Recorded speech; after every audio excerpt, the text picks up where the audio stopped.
9 شهور بس هي مده كافيه عشان الراجل فيهم يقدر يولد. لا انا ما غلطتش، انا قصدي الذكور فعلا. وده مش كلامي، ده كلام جريده ديلي مايل البريطانيه.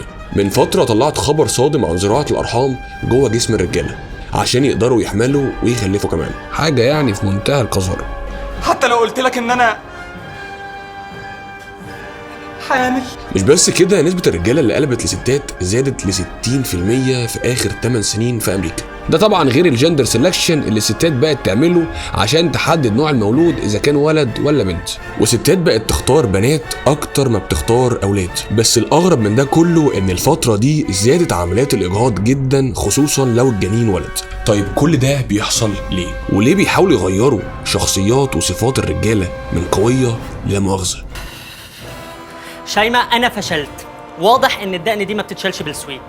ده غير ان حتى الرجاله الطبيعيه دلوقتي ما بقتش قادره تاخد حقوقها العاديه. وليه بيغيروا الفطره الانسانيه؟ ولا دي مؤامره على الرجاله؟ تخيل تبقى صاحي من النوم تلاقي نفسك فجأة متهم في قضية اغتصاب واحدة زميلتك في الجامعة وانت ما عملتش حاجة اصلا. لا ومش بس كده، انت كمان مش من حقك توكل محامي يدافع عنك، ووارد جدا تلبس القضية. وللأسف ده مش سيناريو تخيلي، لأن في سنة 2011 وزارة التعليم الأمريكية نزلت قرارات جديدة بتخص قضايا الاعتداء الجنسي في الكليات، واللي كانت عبارة عن إجراءات من نوع محاكم التفتيش الأسبانية. والذكور المتهمين بالاعتداء الجنسي كانوا محرومين من فرصة إن هم يدافعوا عن نفسهم، اللي هو يلا معانا كده يا باشا انت تتحبس من غير ولا تحقيق ولا نشوف انت بريء ولا حاجه، وممنوع تقدم اي ادله تثبت براءتك، وممنوع يكون في محامي. انت خلاص يا باشا بقيت قضيه راي عام، وكل اصحابك وقرايبك بيبعدوا عنك، لان انت اكيد الطرف الظالم، حتى لو انت ما كنتش ظالم بس لبست التهمه عشان كونك راجل. الحاجه الثالثه واللي كان فيها عنصريه ضد الرجاله، في نوفمبر 2015 الحكومة الكندية طلعت تقرير انها توفر ملجأ لآلاف اللاجئين السوريين، بس اللجوء ده هيكون للنساء والصغار فقط لا غير، الرجالة ملهمش مكان. تقريبا كده في توجه عالمي ضد الرجالة وضد اي نجاح ليهم في شغل او دراسة، ضد انك انت تعيش في استقرار اسري مع زوجة تحبك وتاخد بالها منك ومن بيتك. التوجه ده مش هدفه العدل ولا المساواة ولا كل الشعارات دي. الدافع تحسه ما بقاش العدل والمساواة، الدافع بقى الانتقام، اللي هو احنا بقالنا سنين مش واخدين حقوقنا وبنتعامل ان احنا في مرتبة اقل من الرجالة. طيب احنا هنوريكم بقى. نسبة البنات اللي موجودة في الجامعات بقت اكبر من عدد الرجالة. في امريكا غالبية الكليات دلوقتي نسبة البنات اللي موجودة فيها بقت اكبر من الرجالة. ولو جيت بصيت عندنا في مصر هتلاقي ان كليات صيدله 3/4 المدرج بنات، والشباب يا عيني موجودين كده في زاويه بعيده. والكلام ده اتقال في احصائيات اتعملت في 2015 ان عدد البنات في الجامعات اكتر من الرجاله بنسبه 32%. وانا ما عنديش مشكله ان نسبه البنات اللي عاوز تتعلم او تثقف نفسها اكتر، بس ايه رايك لو قلت لك ان معيار القبول دلوقتي في دول كتيره من الاتحاد الاوروبي قايم على جنسك، ذكر ولا انثى، مش على حسب درجاتك او كفاءتك. تيجي اكويلك البلطو يا دكتور علي. نوبك جاي عواطف عشان متاخر على المستشفى. بس للاسف انا متاكد ان غالبيه البنات اللي هتتفرج على الفيديو ده هتكون متخيله ان انا شرقي متعصب عشان بتكلم في الكلام ده، بس لو جيت بصيت على كل الكلام اللي اتقال لحد دلوقتي هتلاقي ان انا موضوعي جدا فيه ومش متحيز لاي صف. معهد دراسات الاسره اتكلم عن فكره قضايا الرجاله انها بقت بالنسبه لاغلب الناس عباره عن نكته.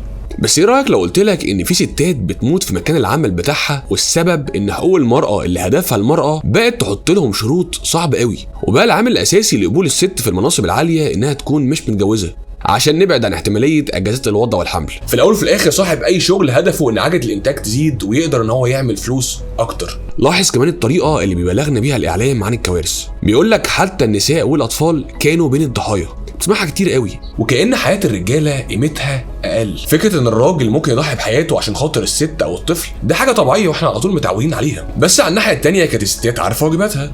بس دلوقتي بقى في توجه إن الستات مش ملزمين بأي حاجة، ولا ملزمة ترضع ولا ملزمة تربي عيالها، هي ليها حقوق بس وواجباتها صفر. لو تفتكر معايا أيام غرق سفينة تايتانيك اللي كانت واحدة من كوارث القرن العشرين،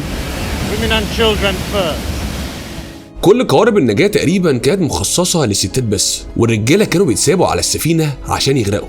في كتاب أسطورة قوة الرجل The Myth of Male Power اتكلم دكتور فارل في الكتاب إن أعمار الرجالة بدأت تقل وبقوا يموتوا في مراحل عمرية مبكرة بسبب امراض القلب والضغط اللي سببها مشاكل الاسره والطلاق او التقليل من رجولته، غير معدلات الانتحار اللي بقت اعلى عند الرجاله. الجزء ده من كراهيه الرجاله اتكلم عنه مجموعه من العلماء بيدافعوا عن حقوق الرجاله وسموه الميس اندري، ودي الطريقه اللي بيتعامل بيها المجتمع مع الرجاله من خلال انه بيديهم اخطر المهمات اللي ممكن تموتهم، واهمهم مهمه التجنيد والحروب والتعدين. وانا مش جاي اقول اننا نجيب الست مكان الراجل تحارب، بس انا بكلمك عن النظره للراجل على انه كائن مفروض يتحمل اي شيء بترميه عليه من غير ما يشتكي، وانهم عليهم واجبات كتيره قوي ومفروض ما تتكلمش عن اي حقوق. وبنشوف ده كمان في المواصلات، لو بنت راحت لشاب مخلص يومه تعبان ومرهق وجايز عنده مشكله في الغضروف او في العظم، تلاقيها واقفه جنبه وتبدا تلقح كلام عن ان الرجاله مات في الحرب وايه يا سوسن. ما هو انت لازم تقف وتتحمل طول السكه، يا اما هيتبص لك ان انت رجولتك منقوصه.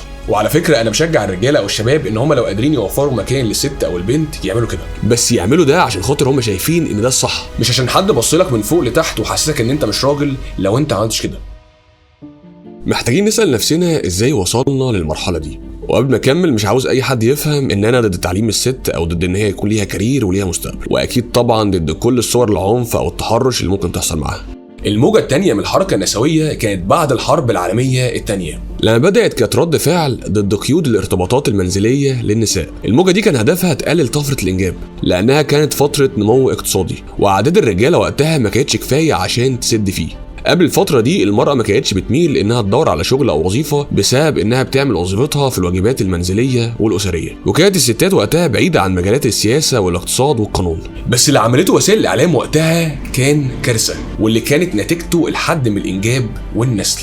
سنة 1960 وافقت إدارة الأغذية والدواء FDA على حبوب منع الحمل، فبدأت الستات تستغنى عن الخلفة اللي بالنسبة لها كانت عائق ضد شغلها. لكن الموضوع ما وقفش لحد هنا بس. المؤلفة فلورنس كينيدي ألفت كتاب قانون الإيجاد، وكان ملخص الكتاب هو الجملة اللي اتكتبت كتعليق عليه: الحاجات المشتركة ما بين العنصرية وهيمنة الذكور. للأسف الكتاب ده وغيره وقتها وصل أكبر القوانين إنها تبدأ تتغير وتدي للست حق الإجهاض. إحنا عارفين إن الست من حقها إنها تجهض الطفل لو ده هيأثر على حياتها، لكن قوانين الإجهاض بدأت تاخد سكة حرية المرأة في العمل، ومحدش بقى يشوف إن الإجهاض جريمة، وبقى الإجهاض حاجة عادية الستات ما بتحسش بالذنب لما بتعمله، ونتيجة لده محدش بقى يشوف إن الإجهاض جريمة بشعة.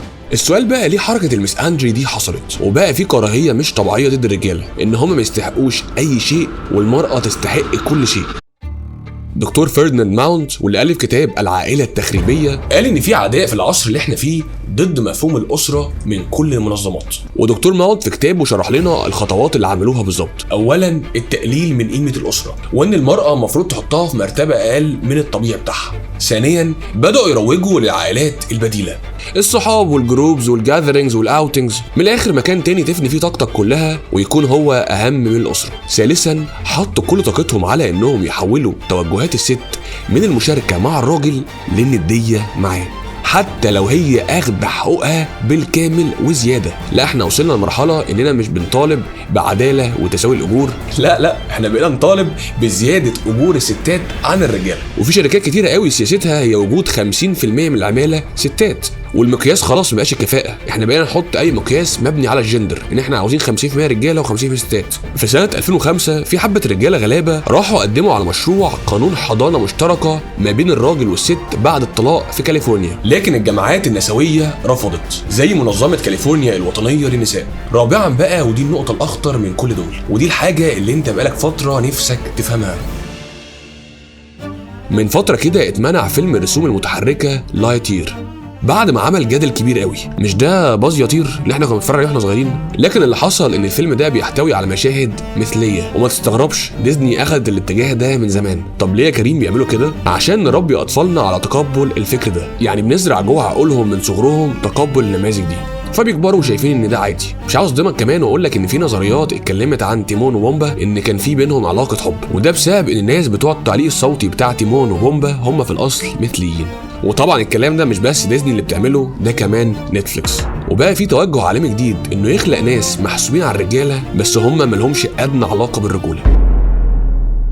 في سنة 88 اتلغى تجريم المثلية واتلغى التميز والعنصرية ضدهم في التوظيف، وفي 92 بقى عادي ان اي حد يقول في الانترفيو ان ميوله مش تمام، غير ان بعدها بسنة بقى مسموح ليهم دخول الجيش، لحد ما في سنة 2005 حصلت الكارثة، وهي ان ممكن 2 مثليين يتبنوا طفل، وتيجي تسأله يا حبيبي فين ماما وبابا تلاقي الاتنين بابا. حتى ايموجي الواتساب هتلاقي فيه راجل لا مؤاخذة. الناس دي شغاله على مفاهيم هدم الاسره من كل النواحي، ولما ما نجحوش يخلوا اغلب الستات تسيب الاسره، بقوا يفكروا في اساليب تانية تحقق هدفهم، وهي انهم يخلوا ميول الرجاله تتغير. وبقى العالم كله فجأة عنده توجهات معينة، واللي من ضمنها تقبل المثلية ومجتمعات LGBT.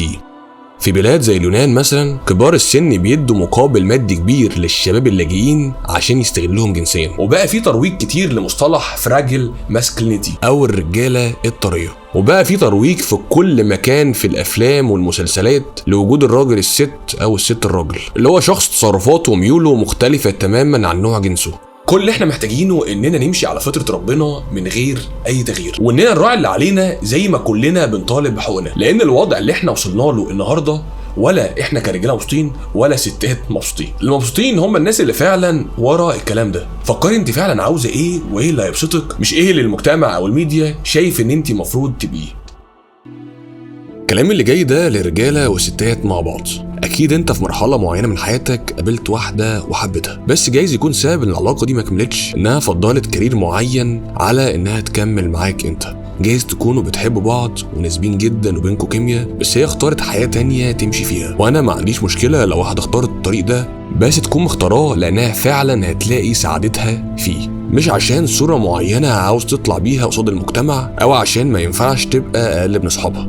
دكتور شون جالا مدير نادي الرجال السري، في حاجه اسمها كده، بيقول ان المجتمع ووسائل التواصل الاجتماعي وتوجهات الفيمينيزم خلقت معايير مختلفه وعكست ادوار الجنسين، والتوقعات دي اجبرتنا كلنا بشكل غير مباشر اننا نتفاعل معاها، وخلاص عقولنا اترسخ فيها ده. انت كست بيبقى عندك اعتقاد انك انت مش محتاجه راجل في حياتك طالما قادره تنجحي وتحققي ذاتك، بس خليني اقولك ان ده مش حقيقي. وانت كمان كراجل مهما كنت ناجح في شغلك وحياتك الاجتماعيه محتاج لوجود حد يكمل معاك، حاجه كده ولا الفلوس ولا المناصب تقدر تعوضها. لما تقرر توازن بين جانب الرجوله الحقيقي وبين تقديرك واحترامك ليها، وانها تستقوى بيك مش تستقوى عليها، هتلاقي ان هي معادله بسيطه قوي، بس لو قدرنا نعملها هنخلص من كل الصراعات اللي مغرقه السوشيال ميديا والتلفزيون. انا كريم حنفي، سلام.